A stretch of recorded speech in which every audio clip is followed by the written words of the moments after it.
What's up, ZBrushers? Welcome back to Z Fever. My name is Ricky, and today we're going to be talking about transpose functions here inside of ZBrush. I've covered it briefly in previous tutorials, but I do understand that this can be a bit of a confusing tool at first, right? So I wanted to hop in here and kind of go over the use of this tool and how we can maximize its features here inside of ZBrush. So let's go ahead and get started. So basically all I have is just an initialized Q cube here, right? And so whenever you're sculpting here inside of ZBrush, right? So let's say let me switch over to this tool. And you're in your regular mode, right? You're going to notice up here the draw mode is going to be active, right? And so that allows you to sculpt and draw and do all that other cool stuff. But let's say we need to rotate some things around, move things around, and you don't really want to do that with the move brush because all it's really doing is pushing points around, right? And that's not exactly what we want to do, and we really just want to keep the form that we've worked so hard on, right? So we can use our transpose functions, and it's just like working in say Maya or Max, W, E, and R on the keyboard. So if you hit W, it'll bring you to move.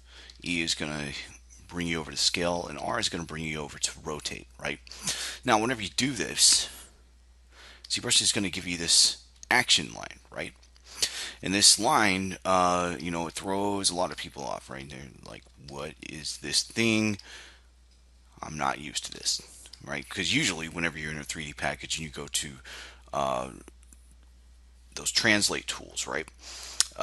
You get, something that shows you the points of the axes, right? So you have your X, Y, and Z. And so this can be a little bit confusing if you're jumping in here. So what does this do? Let me go ahead and solo this tool out, right? And I'm going to turn on our polyframe so we can kind of see what's going on. All right, so you have your move, right? And let me turn on the floor, even though we're kind of out in the middle of nowhere. So what this allows you to do is it allows you to move things around, allows you to scale things, right? And allows you to rotate things. Okay, but whenever you hop it in here, it's like, okay, what is this line? How do I use it? Okay, so let's talk about that. So you have your transposed line called the action line, transpose line, whatever you want to call it. And it has these three rings, right? And so these yellow, orangish yellow rings allow you to move the tool around, right? So I can move it from here. I can also move it from here, or I can move it from this side, right? And this doesn't matter whether you're in move, scale, or rotate. It all functions the same way based on those circles, right? And let's say you needed to move this, you need it to snap to different orientations, right? Well, you have these buttons here that will allow you to do that quickly, okay? Or you can just click and drag and hold shift, and it will snap in increments to get you to where you need to go. Also, while holding shift, you can just isolate the direction that you need to go. My finger has not left the shift button, okay? Or you can just let go of shift and move around freely. All right, so that covers that portion. But let's talk about these inner circles, shall we? So each one of these is going to do something a little bit different, okay? And it depends on which tool that you're using. Okay, so let's start with this one over here, right? And this is going to be the furthest one from the origin point, right? So origin point is wherever you clicked and dragged it out from. Okay, so if we just hold, if if we just click this inner red circle, right, you'll see that we'll start to skew the object, you know, and this is kind of, you could almost look at it almost as like a scale, so to speak.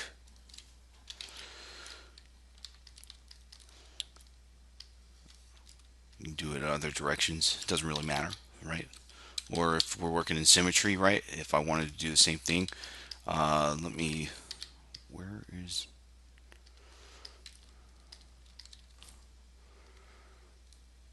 Activate symmetry. There we go.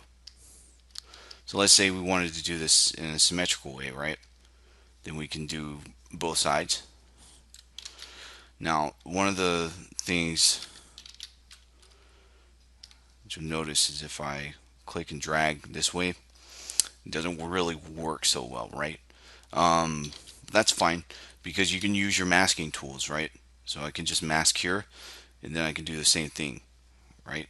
So there's always a way around. Okay, so let me get out of symmetry mode.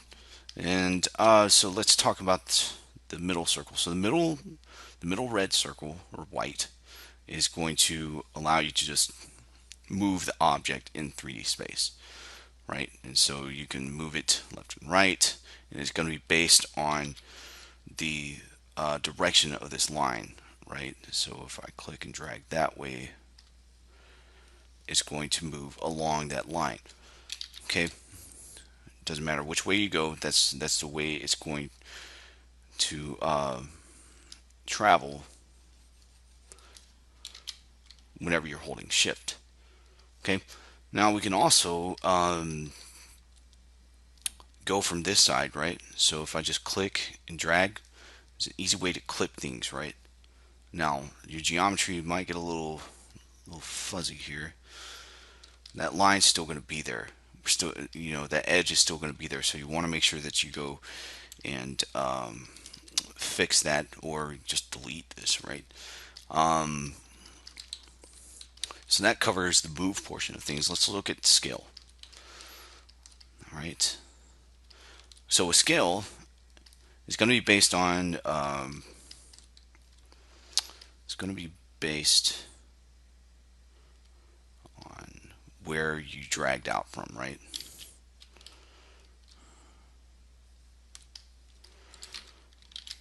So if we hold shift and drag, it's going to scale from the origin, right? So if we want to scale from the center, right,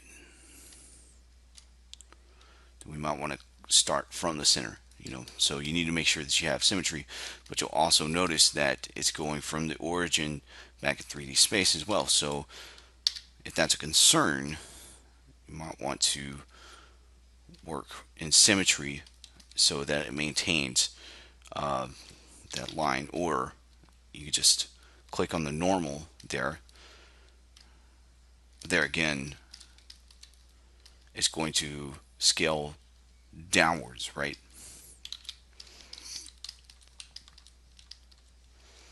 Okay, so you can scale that way, or you can also scale from the middle circle, right? And it's going to scale based on this direction, right? So let me turn off symmetry real quick.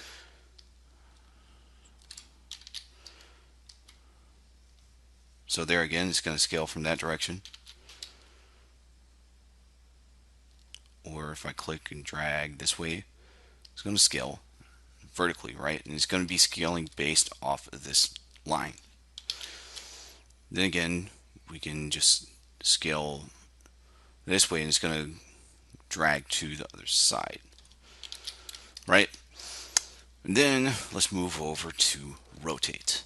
And then I'll show you, once we're done with this, I'll show you some practical uses, because I have a model that I've been using transpose with quite a bit. So if we're going to be doing rotate, my advice is to use it sort of as like a lever, so to speak, right? So if we go from the furthest from the origin point is going to rotate based on that point. If we go from the origin point itself, then it's going to go from the other side, right? If we go from the middle circle, it's going to rotate based on the line. It's going to rotate around the line, right? So if you wanted to quickly rotate this, and notice whenever I'm clicking on the surface, right, it's going to snap to the normal of that surface. So if you have something that's got curvature or whatnot, you might want to find the surface. You might want to click on an area that's going to be most directly what you need, right? But if I wanted to rotate this way, it'll allow me to rotate pretty much from the center of the object, right? So that's the basic functionality of this, right? And I showed you on just a basic object because it's we don't want to get too inundated with things here, right? But I've been working on this model, and I've used Transpose quite a bit on it. Now let's say I ran into some issues, and I wanted to pose this model around. I didn't really want to build a Z-sphere rig. I just it was faster for me to go through and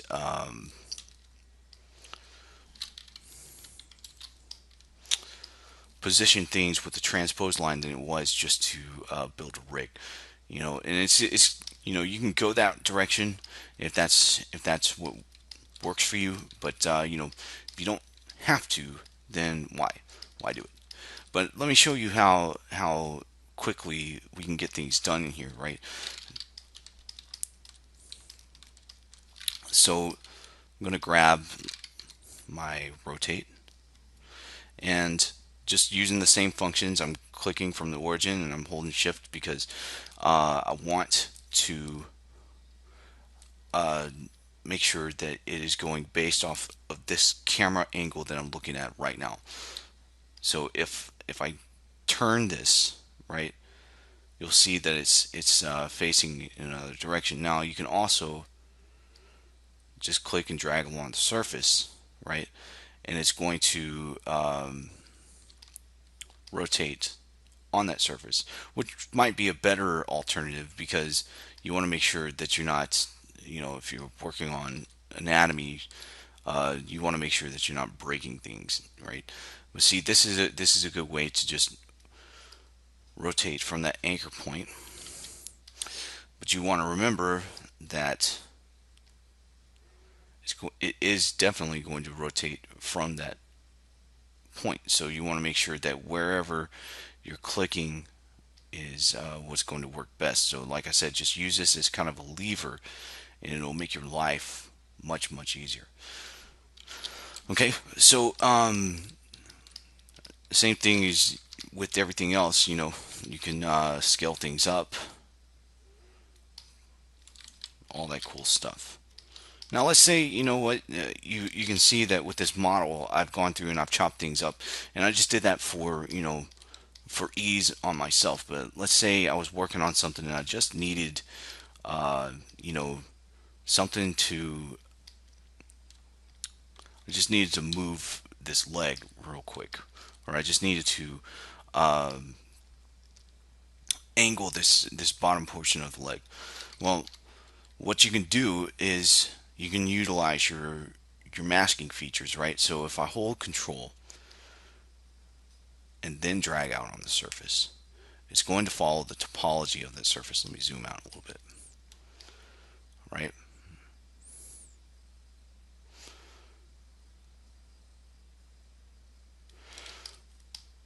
And then by using that, turn off the floor here.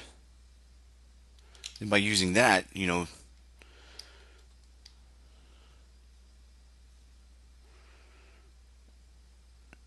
can save yourself some time, right? Or what I'll probably end up doing in this situation is probably just masking it myself. But you can see in certain situations this will work to your benefit. It's usually best if you're working with some better topology. but you can see I can mask this off, and then I can continue to rotate. Let's use this leg.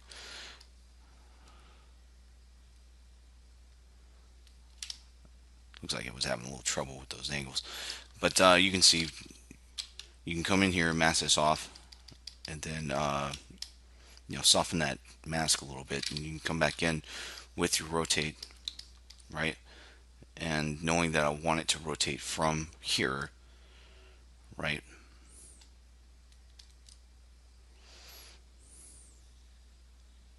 Then I can just come through and rotate things as I need them to be.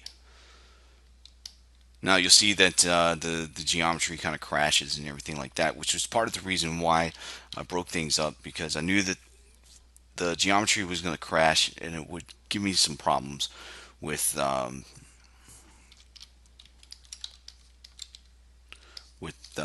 Dynamesh later on down the line. And rather than having to go back and build things up, I'd rather just break things off and then re-Dynamesh them later. The last little portion that I want to talk about here is the use of polygroups. So let me turn on the polyframe and show you how we can use polygroups to our advantage with transpose line. Okay,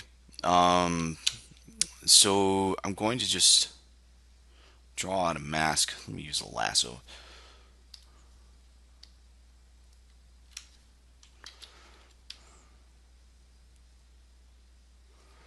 There we go. And if I hit Control W on the keyboard, it'll convert that to its own polygroup.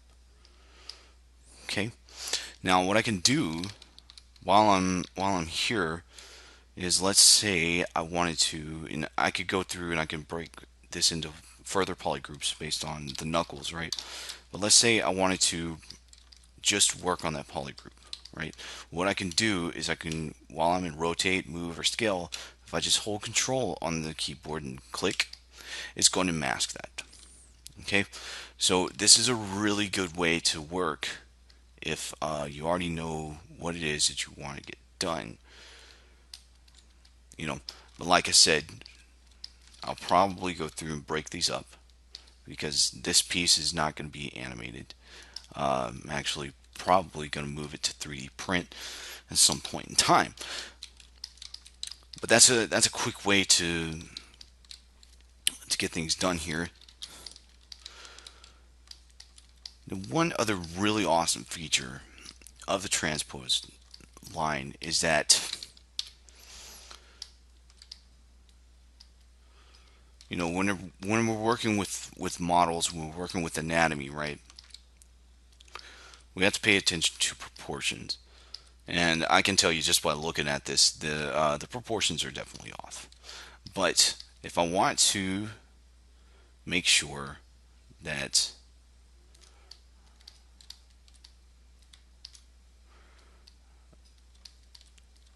I'm working with some sort of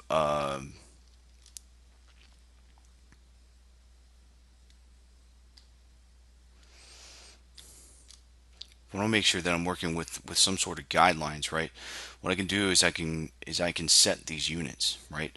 And so how we're going to do this is we're going to go into our preferences, and down in our preferences we can go to transpose units, and then we can calibrate our transpose line, right? So if I want to work on this model and make sure that I'm making sure that it's in however many heads that I've chosen to work with, then I can measure that head and then I can calibrate that distance. So if I set that to 1, right, it'll make sure that this line is based off unit measurements of the head. And you can go even further if you wanted to, you know but I'm going to just leave it as is. But you'll see that now I have this calibration distance of 1 head. So if I want to come through and measure the arm, then I can quickly figure out what what is where and what needs to be fixed so that, you know, my models don't end up in, Scott Eaton's gallery abominate, you know, which I would find quite an honor if he happened to actually look at my work and do that to it. But anyway, so this is a good way to. This is one of the more powerful things, and I don't think that it gets enough attention.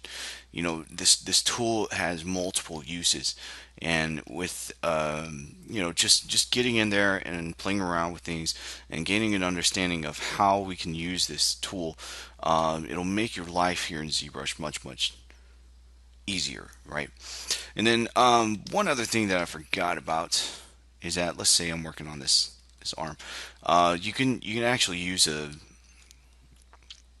transpose it with other features. So if I hold Alt while I'm in move mode and click that center circle, you can shape things around. Now, obviously, won't do that to this, but you know, get in there, play around with this. Don't be afraid of it. There's always there's always a bit of a learning curve whenever you jump into any new software package. So just don't be afraid of it. Don't be afraid to mess things up, because you know what? The part of the fun of doing what we do is to mess things up. You're not going to learn any other way. All right. So I realize that it's been quite some time since I posted anything, but I want to thank you guys for hanging around. If you're new, please subscribe. Definitely check us out on Facebook. Just look us up at Z Fever. I've got a lot of really cool tools in there that you guys can use. Lots of alphas, brushes, things of that nature, mat caps, and all that cool stuff. So, even if you just need resources, head over there, grab them, and, just say hi. All right, guys. Well, I want to thank you for watching. Have a great day. If you're not watching the ZBrush Summit, definitely check it out. Otherwise, take care, guys. Happy ZBrushing.